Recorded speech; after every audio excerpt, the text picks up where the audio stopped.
Halo, assalamualaikum warahmatullahi wabarakatuh. Back to my channel Kang Roy Official. Salam edukasi, salam inspirasi buat para peternak semuanya. Buat teman-teman perlu diketahui bahwa ternak entok pembibitan itu lebih mudah dibandingkan dengan ternak entok sistem pembesaran. Keuntungannya lebih tinggi dan untuk perawatannya itu lebih mudah. Namun juga banyak sekali para peternak entok sistem pembibitan itu menyerah, berhenti di tengah jalan karena banyak faktor yang menyebabkan kegagalan dalam beternak entok sistem pembibitan. Perlu teman-teman ketahui apa saja sih faktor yang menyebabkan ternak entok pembibitan kita itu bisa gagal. Kita bisa berhenti di tengah jalan dan kita bahkan bisa frustasi. Untuk masalah yang pertama, yang dimana indukan entok itu lama sekali untuk bertelur. Waktu yang cukup panjang untuk menghasilkan telur itu menyebabkan para peternak itu frustasi, karena dimana ternak entok sistem pembibitan itu yang diinginkan atau yang dijual hasil panennya yaitu hasil DOE, yang dimana indukan entok harus cepat bertelur agar para peternak itu cepat panen DOE. Namun juga banyak sekali indukan entok itu lama sekali untuk bertelur, dan bahkan berbulan-bulan indukan entok tak kunjung bertelur. Apa sih penyebabnya hal tersebut? Yang dimana untuk indukan entok itu jarang bertelur atau lama untuk bertelur, yaitu yang utama karena faktor ransum pakan, teman-teman. Ransum pakan yang kurang protein itu membuat indukan entok tidak bertelur.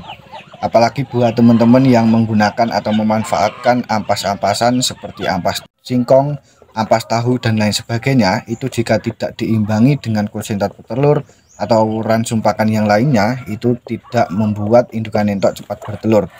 Karena dimana untuk nutrisi pada pakan-pakan ampasan tersebut itu sudah rendah, atau proteinnya itu kalau setahu Kang Roy untuk ampas-ampasan tersebut terutama seperti ampas singkong itu proteinnya di bawah 5%. Jadi harus ada pencampuran-pencampuran pakan lainnya, atau mungkin teman-teman bisa mengolah terlebih dahulu seperti difermentasi. Jadi itu sangat penting sekali untuk masalah pemberian ransum pakan agar indukan entok kita itu cepat bertelur. Dan yang kedua yaitu dimana untuk telur entok. Entok yang sudah bertelur itu juga mengalami banyak masalah, seperti telurnya itu dimakan indukannya sendiri atau pejantannya. Banyak sekali para peternak itu mengalami hal seperti ini. Kang Roy pun juga berkali-kali mengalami dimana telur entok itu dimakan indukannya sendiri. Dimana untuk hal seperti ini yang Kang Roy ketahui yaitu dimana indukan entok itu kurang kalsium, teman-teman. Teman-teman itu bisa menggunakan atau memanfaatkan cangkang telur ayam atau cangkang telur entok dan lain sebagainya itu untuk diberikan pada entok, karena nilai kalsium pada cangkang-cangkang tersebut itu cukup tinggi dan bagus untuk dikonsumsi indukan entok yang sedang proses bertelur. Jadi untuk indukan entok itu yang suka makan telurnya sendiri, itu yang pertama yang dimana indukan entok tersebut itu kekurangan nutrisi kalsium. Dan yang kedua itu biasanya telur tersebut emang tidak fertil atau tidak akan pernah jadi DOE, karena untuk pembuahan dari pejantan atau faktor lainnya itu kurang maksimal. Dan untuk yang selanjutnya teman-teman yaitu dimana telur entok gagal menetas. Banyak sekali para peternak itu berhenti di tengah jalan dalam ternak entok sistem pembibitan karena banyak sekali telur entok yang gagal menetas. Banyak faktor yang menyebabkan hal tersebut, seperti dimana karena cuaca penghujan, ada telur yang terkena air hujan, ada petarangan yang basah, itu juga bisa menyebabkan telur entok gagal menetas. Dan bahkan yang menyebabkan hal tersebut juga itu dimana karena indukan entok itu tidak mengeram secara maksimal, yang membuat telur entok itu tidak bisa menetas. Dan untuk poin yang keempat yaitu dimana pejantan entok malas kawin, teman-teman. Peternak entok sistem pembibitan itu juga frustasi karena pejantan itu malas kawin. Pejantannya tidak berahi, pejantannya tidak beringas, yang membuat indukan entok tidak cepat bertelur. Jadi sangat penting sekali buat para ternak entok sistem pembibitan itu dalam memilih pejantan, terutama itu harus yang bagus, dimana pejantannya itu posturnya bagus, birahinya itu juga rajin dan lain sebagainya. Jadi dari awal, dari membeli indukan itu harus kita seleksi dengan baik agar nanti kedepannya itu tidak berpengaruh pada produksi indukan entok kita.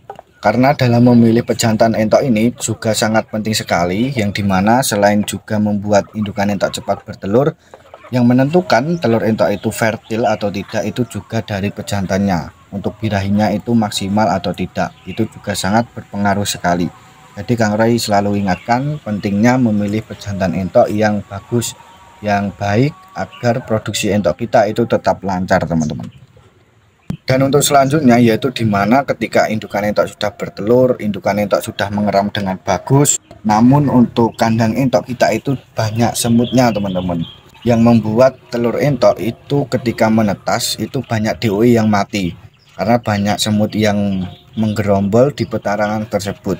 Biasanya itu ketika telur entok baru menetas, DOE nya itu baru keluar, masih basah itu kalau ada semut itu pasti langsung diserbu teman-teman, yang dimana membuat DOE atau anakan entok tersebut itu kesakitan dan DOE nya tidak bernapas, yang akhirnya mati karena terpengaruh oleh semut tersebut. Jadi penting sekali teman-teman itu mengetahui bagaimana kondisi kandang teman-teman. Jika ada semutnya segera diatasi, jika ada problem lainnya segera dicari solusinya agar dalam proses indukan entok bertelur, mengeram sampai panen DOE itu bisa berjalan dengan lancar.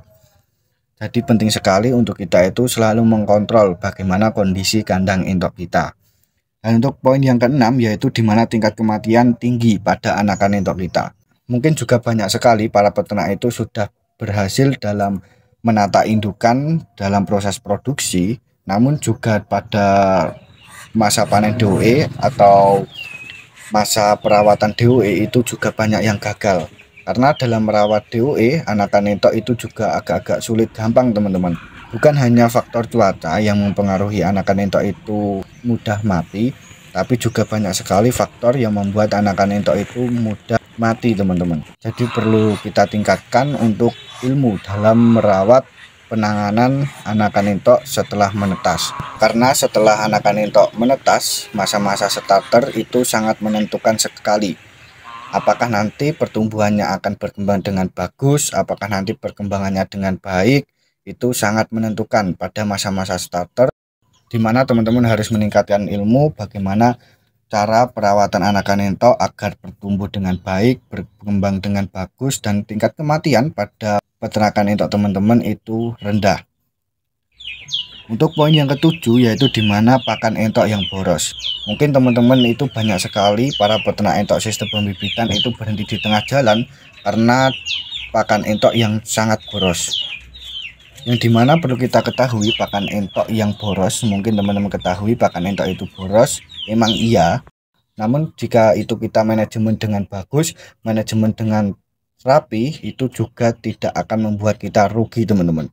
Karena dimana dalam ternak apapun, entah itu ternak ayam, ternak entok, ternak kambing, ternak sapi dan lain sebagainya, dalam manajemen pakan, dalam manajemen pengeluaran pakan itu tidak ditata dengan rapi, tidak ditata dengan baik, itu akan menyebabkan peternakan pasti bangkrut. Jadi sangat penting sekali untuk kita itu belajar manajemen bagaimana pengelolaan dalam peternakan kita. Dan untuk poin yang terakhir teman-teman, yang dimana pemasaran anakan entok yang sulit. Mungkin buat teman-teman yang baru memulai ternak entok itu kesulitan dalam memasarkan entok. Namun jika teman-teman itu pelajari, banyak sekali cara-cara untuk memasarkan entok. Apalagi di era modern ini, seharusnya teman-teman kita semua itu tidak kesulitan dalam proses pemasaran entok. Jadi sangat penting sekali untuk teman-teman menambah relasi, menambah teman, silaturahmi, bagaimana untuk melakukan pemasaran entok dengan bagus, dengan baik, agar kita itu tidak rugi dalam beternak entok. Karena goals akhir dalam peternakan kita yaitu dimana kita bisa mengeluarkan hasil panen entok kita. Itu dia ya teman-teman, semoga bisa bermanfaat dan pastinya memberikan inspirasi dan motivasi buat teman-teman semua dalam beternak entok. Semoga bisa membantu. Salam edukasi, salam inspirasi dari Kang Roy Official. Wassalamualaikum warahmatullahi wabarakatuh.